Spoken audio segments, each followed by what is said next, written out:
Aujourd'hui, on va voir ensemble le cours des troubles du comportement chez l'adolescent. Tout d'abord, on va commencer par 6 points clés. Le premier point clé de notre cours, c'est que les troubles du comportement sont le trouble déficit de l'attention avec ou sans hyperactivité, c'est la TDAH, trouble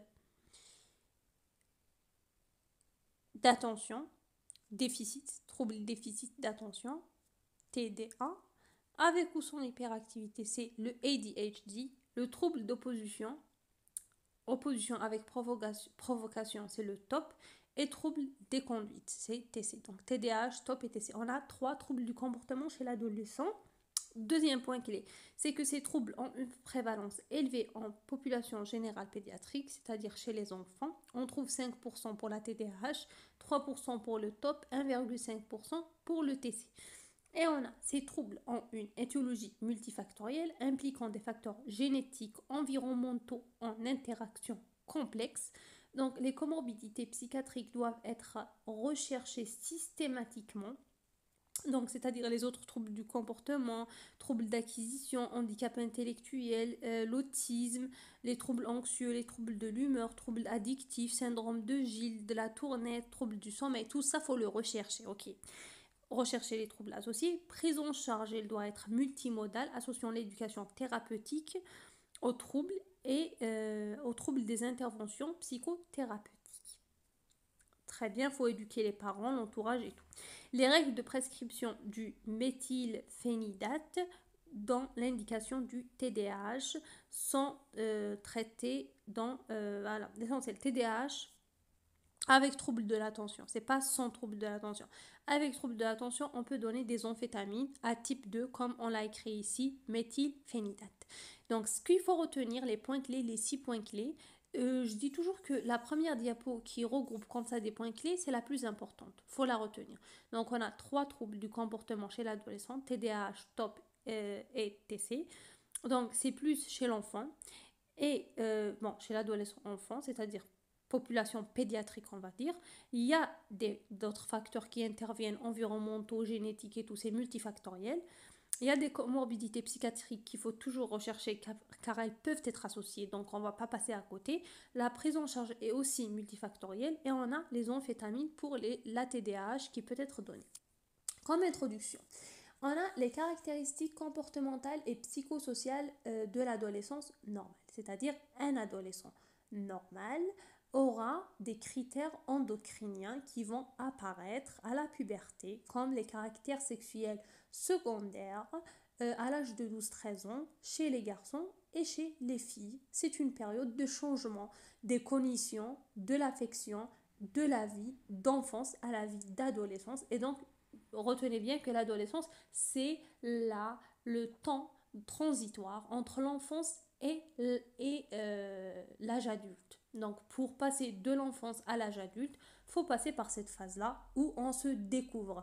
Donc évidemment qu'il y aura ces caractères sexuels secondaires, cette plus ou moins autonomie, on va dire, cette connaissance de soi. Donc cette période, donc comprend plusieurs processus concomitants. Okay. Donc, on a l'autonomisation, l'exploration, l'expérimentation. Donc, on a un peu d'autonomie, l'intégration des changements corporels, des pulsions sexuelles, c'est très important. Et aussi l'individualisation, c'est-à-dire tu n'es plus l'enfant à papa et l'enfant à maman, mais tu es quand même un adolescent. Tu as une identité. Tu reconnais le soi et les autres. Et donc, tu as cette distinction, ok, du monde qui t'entoure. Donc, il y a la mise à distance avec les parents pour grandir, la création de nouveaux liens amicaux forts, l'intégration dans un groupe, l'intégration, l'identité, ok, l'identification à d'autres personnes et au fait la construction de sa propre personnalité et de ses valeurs. C'est un peu on se construit durant cette période, donc c'est une période assez délicate. Donc, les troubles du comportement maintenant, donc c'est pas tout le monde qui passe par l'adolescence, on va dire qu'il est dans un trouble du comportement, car passer par la crise, on va dire, d'adolescence par exemple, c'est tout à fait normal et même c'est bénéfique.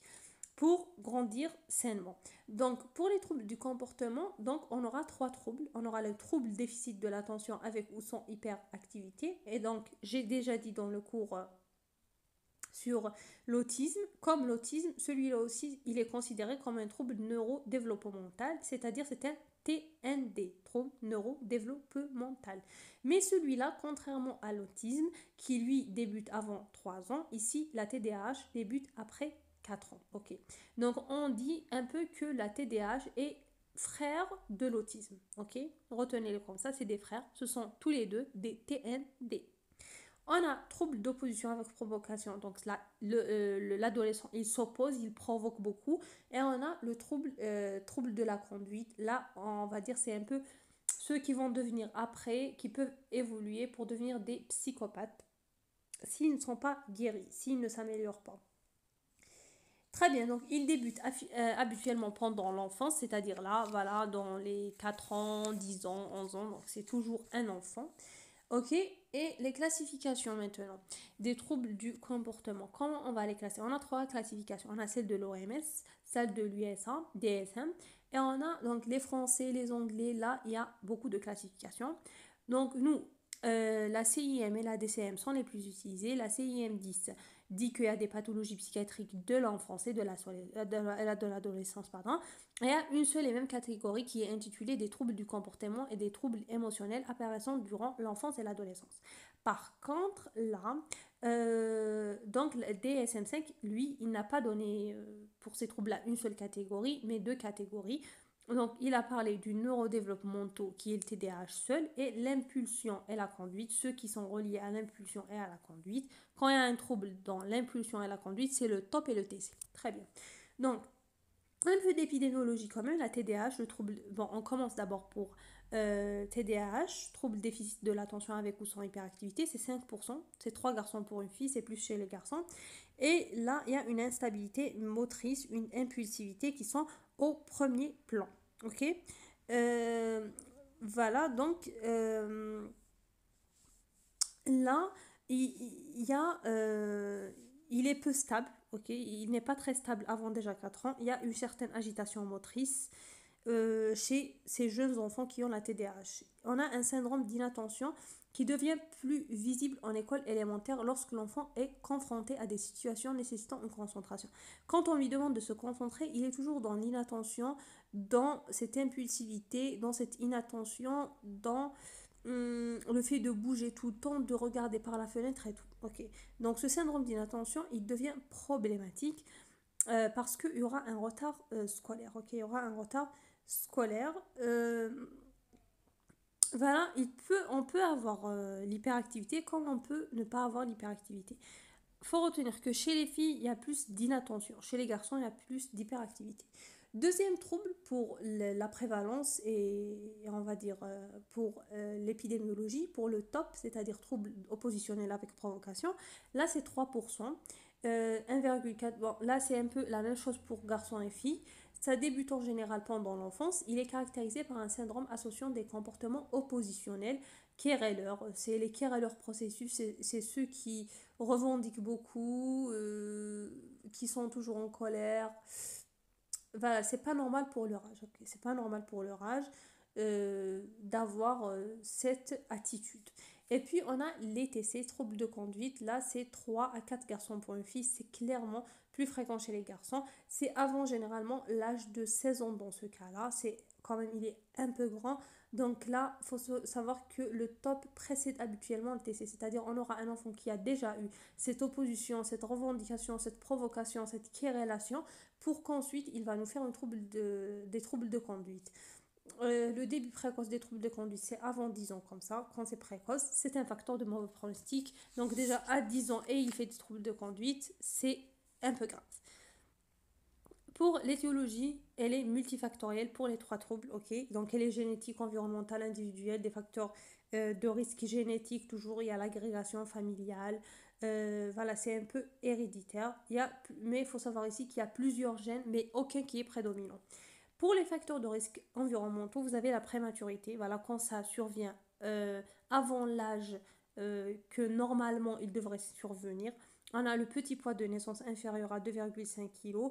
On a le tabac pendant la grossesse, l'alcool pendant la grossesse, les événements de vie négatifs pendant la petite enfance, la négligence éducative, affective, etc. On a les placements aussi en foyer, on a l'environnement éducatif où les règles éducatives sont inconsistantes, ambivalentes ou au contraire trop rigoureuses et rigides, soit c'est-à-dire on s'en fout de lui, on lui fait pas ses exercices, on reste pas avec lui et tout, soit on est très rigoureux, très rigide et tout, après il finit par s'éclater. On a la psychopathologie parentale, les abus, les abus, voilà, les abus des personnalités par exemple antisociales, quand les parents déjà donnent on va dire cet exemple à l'enfant. L'environnement social aussi, le rejet des autres, la fréquentation, c'est très important, des autres adolescents délinquants. Les facteurs de risque aussi individuels, on a le tempérament très réactif, intolérant à la frustration. Voilà, quand il est intolérant à l'échec et tout, et le tempérament difficile, c'est-à-dire un enfant qui est peu contrôlable, peu docile, impatient, avec des réactions émotionnelles fortes. C'est quand même, il y a un terrain quand même génétique comme ça qui fait que c'est délicat. Donc la sémiologie maintenant, la TDAH, euh, elle va associer quoi? Elle va associer un syndrome d'hyperactivité.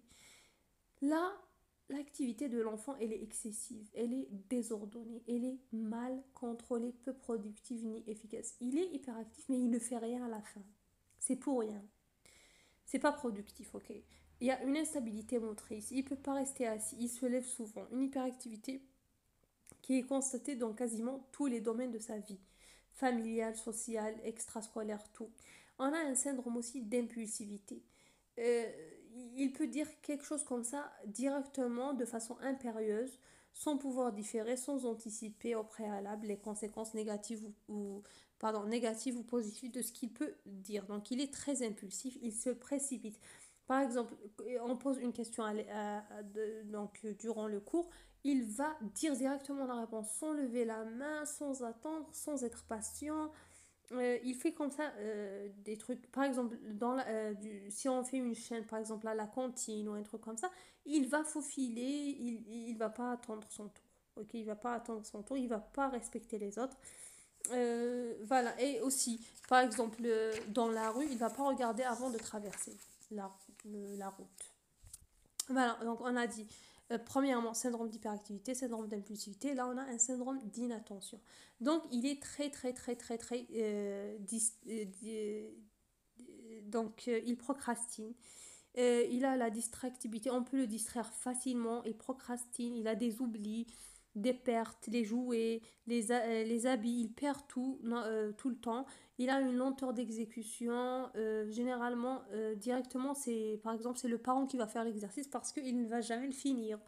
Il va lui dire range ta chambre, il ne va jamais la ranger, il va rester là, tourner en rond, tourner en rond, tourner en rond, mais il ne va jamais faire ce qu'on va lui dire. Donc là, c'est l'inattention. Il ne peut pas rester concentré sur quelque chose.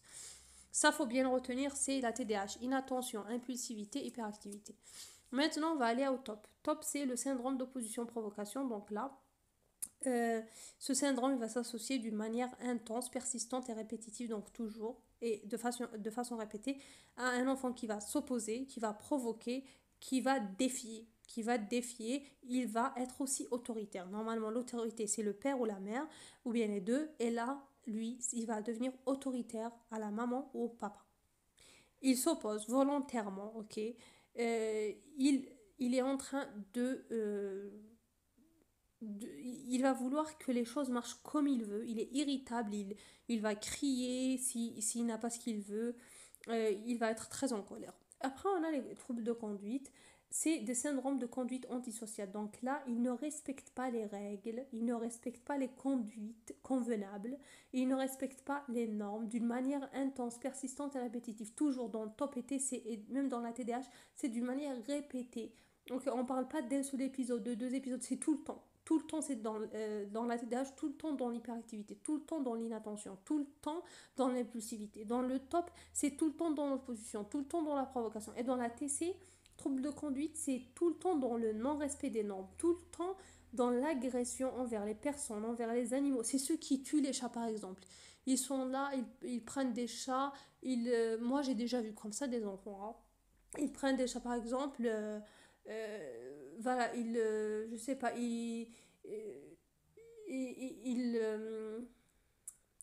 il le lance par exemple, il le lance, je sais pas, à des kilomètres, ou bien il le lance vers le mur, ou un truc comme ça, c'est vraiment, c'est pas beau à voir, c'est pas beau à voir, et on ne sait même pas comment réagir. Si on lui explique ou un truc comme ça, il va se mettre en colère sur nous, et il va être autoritaire carrément. On ne sait pas si c'est un enfant ou un adulte dans un corps d'enfant.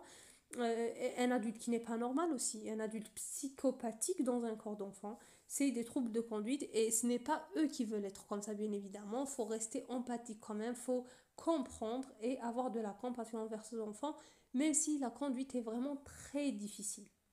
On dit généralement que celui que Dieu n'aime pas ou bien qui a fait du mal à ses parents, Dieu va lui donner un trouble, un enfant qui a un, un trouble de la conduite, mais généralement, il y a des gens qui ne veulent pas, qui n'ont rien fait, mais qui ont un enfant comme ça. Mais après, je ne dirais pas qu'ils n'ont rien fait, parce que c'est toujours les parents qui sont responsables de la conduite de leur enfant. C'est toujours les responsables. Mis à part les gènes, il y a une grande part des parents là-dessus. Très bien, donc on arrête avec la politique. Donc là, j'ai dit syndrome de conduite antisociale. On a les agressions envers des personnes et des animaux, destruction de biens matériels, les feux, les vandalismes, les vols, les violations des règles établies, les fugues, les absentéismes scolaires. Voilà, ils vont pas à l'école, ils sont là dans les rues, ils font des massacres et tout. C'est des troubles de conduite. Maintenant, comment on va faire le diagnostic? On va rester clinicien, médecin et thérapeutique. Ok, donc comment on va faire le diagnostic du trouble du comportement? C'est les trois, c'est le même diagnostic. Le diagnostic donc positif, il va bien sûr se faire par la durée du trouble qui doit être supérieure à 6 mois, par le retentissement dans la plupart des domaines de vie, par la symptomatologie actuelle, par l'histoire du développement du patient, par l'âge du début du trouble pendant l'enfance, et par des tests psychométriques. On a des tests d'attention, du QI, des bilans personnalisés, des questionnaires. Par exemple, l'échelle de Conner, c'est pour la TDAH, elle est spéciale. Voilà, pour faire le diagnostic positif. À propos de la TDAH maintenant, donc on a deux dimensions cliniques, ok? Donc vous avez le syndrome d'inattention, les syndromes d'hyperactivité et d'impulsivité. J'ai déjà dit. Le trouble doit avoir débuté avant la puberté, c'est-à-dire il doit être débuté avant la puberté, après 4 ans. Après 4 ans, avant, après 4 ans, avant la puberté, avant 11-12 ans, et donc de 4 ans à 11-12 ans. Chez l'adolescent, voilà, et l'impulsivité, l'inattention, j'ai dit c'est un trouble neurodéveloppemental, retenez ça. Il y a trois présentations cliniques de la TDAH. On peut avoir un hyperactive, impulsive qui prédomine. On peut avoir le combiné, les deux dimensions, c'est-à-dire inattention et hyperactivité. On peut avoir juste l'inattentif qui prédomine. Donc vous avez compris tout ça. Maintenant, pour le top, pour poser le diagnostic, on a le comportement défiant, l'humeur irritable, le caractère vindicatif. Donc c'est un syndrome qui va faire tout ça, va faire le syndrome d'opposition-provocation. C'est cette sémiologie qui va nous faire donc constater que c'est un top. Très bien. Bien sûr que cette provocation et cette opposition, elle va pas rester juste dans la fratrie et dans la famille, parce que peut-être que c'est sa famille qui l'irrite et tout, mais celui-là, il est comme ça avec tout le monde, ok? Même avec ses amis, même en extérieur, tout le monde. Pour le TC, c'est un syndrome de conduite antisociale, on l'a déjà bien expliqué. Donc maintenant, les comorbidités psychiatriques et les bilans complémentaires. Il faut savoir que près de 80% des enfants souffrant de TDAH ont des comorbidités, ok? Donc il y a des troubles, autres troubles neurodéveloppementaux, comme on a déjà parlé. Par exemple, le spectre autistique, trouble du spectre autistique, la TSA ou bien l'autisme, l'handicap intellectuel, quoi encore? On aura aussi, voilà, donc, voilà, le retard mental, etc. Donc là, bien sûr, il doit passer chez un psychologue pour lui faire des évaluations du QI, de l'inattention, de la mémoire, des interactions sociales. Chez l'orthophoniste aussi, le langage oral, le langage écrit, le calcul, pragmatisme de langage et l'ergothérapeutique aussi pour évaluer la motricité globale, la motricité fine, le graphisme, etc. Bien évidemment. C'est multidisciplinaire comme on a déjà parlé. Très bien. Maintenant, on a aussi d'autres troubles du comportement. J'ai dit que euh, on retrouve un top chez 80% par exemple. Il peut être associé. Aussi, les troubles anxieux peuvent être associés, des troubles de l'humeur peuvent être associés, des troubles des TOC, les troubles obsessionnels compulsifs, les tics, les syndromes de Gilles de la Tourette, troubles du sommeil et troubles addictifs. Très bien.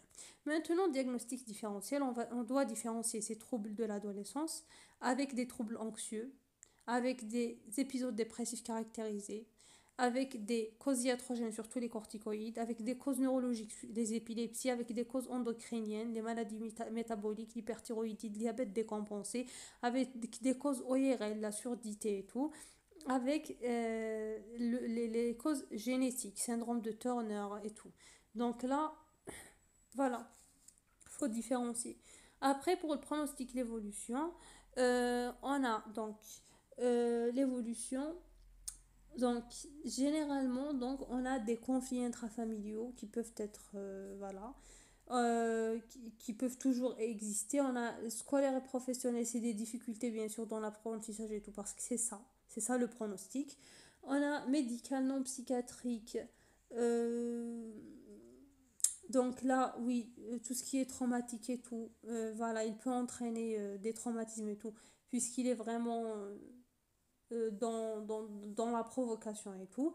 On a psychiatrique, c'est les troubles anxieux, troubles de l'humeur, dépressifs et troubles du sommeil, on a déjà parlé. Donc la symptomatologie top diminue, voire disparaît dans la plupart des cas. Et la TDAH, elle peut évoluer avec le temps, mais avec la diminution de l'hyperactivité. Donc généralement, ça diminue hein, avec l'âge. Très bien, la prise en charge.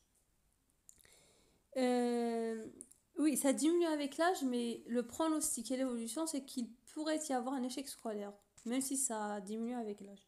Pour la prise en charge, elle est multimodale. On a le traitement non pharmacologique, c'est l'éducation thérapeutique. On a les interventions psychothérapeutiques auprès des enfants et des parents, bien évidemment. On a des programmes d'entraînement pour les parents aussi. On a on a, c'est les thérapies en fait cognitivo-comportementales. C'est là qu'on utilise. C'est des thérapies cognitivo-comportementales. Changer carrément le comportement de l'individu. C'est élever son estime de soi, c'est l'aider à s'affirmer, c'est l'aider à améliorer et développer des compétences sociales, des compétences qui vont faire en sorte qu'il aura confiance en soi. Comme on dit, la confiance en soi quand il va faire par exemple des petits pas, des petits trucs comme ça. Par exemple pour l'inattention, on va lui donner des trucs tout simples, des exercices très très simples et il va les faire petit à petit, petit à petit. Il va construire cette confiance en soi quand il va réaliser des trucs.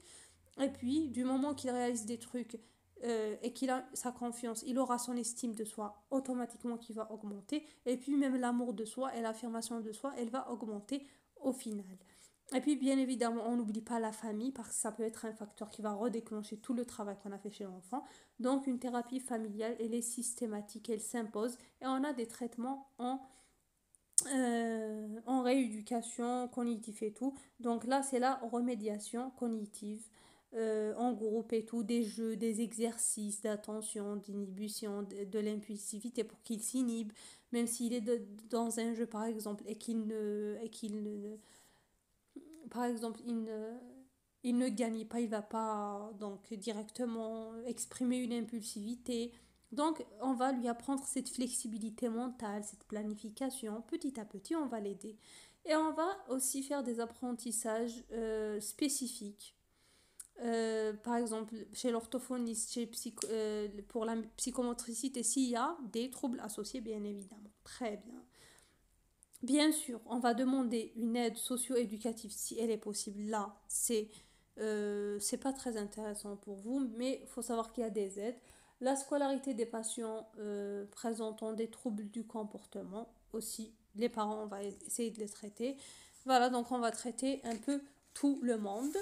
Et puis là, pour les traitements pharmacologiques, ok, pharmacologiques pour les troubles du comportement, faut savoir. Donc là, c'est une question aussi de QCM. Première intention, les traitements de première intention pour les troubles du comportement chez l'adolescent, c'est la psychothérapie. Psychothérapie individuelle, de groupe et familiale. En deuxième intention vient le traitement pharmacologique. Donc on pourrait donc donner voilà Disperaza, les terrissons et tout, bon, l'essentiel. On va faire bien sûr un bilan pré-thérapeutique avant et on va surveiller parce que les antipsychotiques, vous savez, ont des effets secondaires. Très bien. Et puis, la TDAH, on a déjà parlé des amphétamines, du méthylphénidate en premier quand on a vu les points clés. Donc là, c'est en deuxième intention. Après la psychothérapie, s'il y a échec, ou on peut bien sûr soit l'associer à des... Toujours on l'associe. La psychothérapie reste toujours. Ok. Et puis on peut l'associer en deuxième intention à un médicament. Par exemple, dans le cas des amphétamines, quand il y a une hyperactivité dans la TDAH. Pour conclure, c'est un processus évolutif nécessaire. Ok. L'adolescence, elle est nécessaire. Elle peut être normale, bien évidemment. Il faut faire la différence entre le normal et les trois troubles du comportement TDAH, TOP et TC qu'on a vus. Ces trois troubles du comportement sont les plus fréquents. Les étiologies sont complexes, faisant intervenir plusieurs facteurs génétiques, environnementaux et individuels. La TDAH est considérée comme un trouble neurodéveloppemental, comme l'autisme, tandis que le TOP et le TC, ce sont des troubles de l'impulsion et des conduites. C'est pas la même chose. On a deux catégories. TDAH seul, c'est TND, et TOP et TC, c'est seul. Ces trois troubles débutent avant la puberté. On ne peut pas dire on est adulte et on a ça. Mais ils débutent. Ils débutent avant la puberté. Après, ils peuvent rester, même à l'âge adulte. Leur présentation clinique évolue avec le temps. Ok. Elle peut guérir comme elle peut s'aggraver. Voilà. Déclencher des maladies psychiatriques et tout. Très bien. Donc, pour faire le diagnostic, pour faire le diagnostic de la TDAH, on a les dimensions d'inattention, donc des syndromes d'inattention, d'hyperactivité, d'impulsivité. Pour le TOP, c'est un syndrome vindicatif irritable, un caractère vindicatif, une humeur irritable. Pour le TC, c'est l'agression d'autrui, la destruction des biens, le vol, le mensonge, l'arnaque, la violation des règles. Donc, ce sont des comorbidités, il y a des comorbidités psychiatriques qui peuvent être nombreuses et qui peuvent être associées. Donc, il faut bien éliminer les diagnostics différentiels cliniquement en retraçant toute l'histoire développementale. Depuis qu'il est né des parents, des grands-parents, de tout le monde, mais aussi par le biais d'évaluation standardisée, en faisant les tests, en faisant les examens complémentaires et tout. Donc, il faut savoir qu'une prise en charge précoce et multimodale et multidisciplinaire doit être faite, qui va permettre de prévenir une évolution négative. Cette prise en charge coordonnée par un médecin référent comprend bien sûr la psychothérapie, l'éducation thérapeutique en premier lieu, c'est la remédiation cognitive, la rééducation et tout, la prise en charge sociale et tout, l'accompagnement scolaire et tout. Et en deuxième intention, c'est la pharmacologie, c'est les traitements médicamenteux, les antipsychotiques et les psychostimulants. Et je vous remercie.